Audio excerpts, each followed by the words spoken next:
আসসালামু আলাইকুম।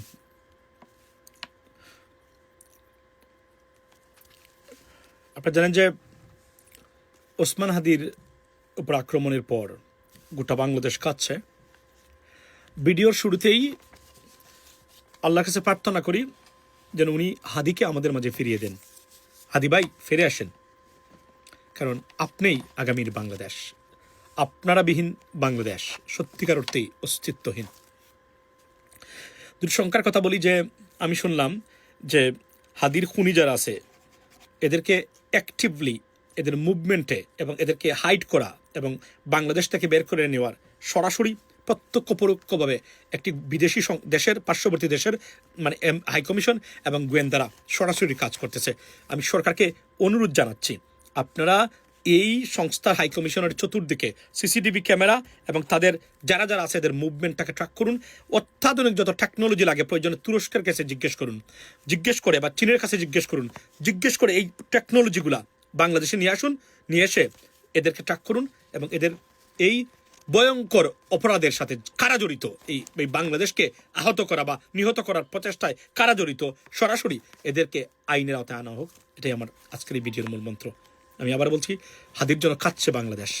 আমরা সবাই বারাক্রান্ত, আমরা আমাদের হৃদয়টা ভেঙে গিয়েছে।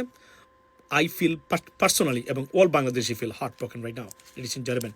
সো হাদি ফিরে আসুক। আর রাজনৈতিক মেরুকরণের কথা এটাই বলছি যে তাদেরকে সরাসরি তত্ত্বাবধান করতেছে বিদেশি একটা দেশের গোয়েন্দা সংস্থা এবং তাদের হাইকমিশন।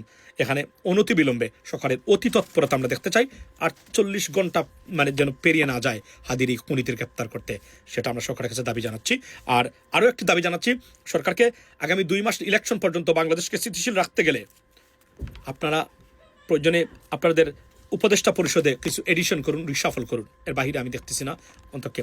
আর ব্যাড নিউজ যেটা মানে আওয়ামী লীগের জন্য, সেটা হচ্ছে হাদিকে হত্যা চেষ্টার মাধ্যমেই আপনারা কখনো ফিরতে পারবেন না। যদি ফিরতেই পারতেন তাহলে এত মানুষকে হত্যা করেছিলেন আপনারা বিগত 17 বছরে, আর এই 36 জুড়ে থাকতে পারতেন।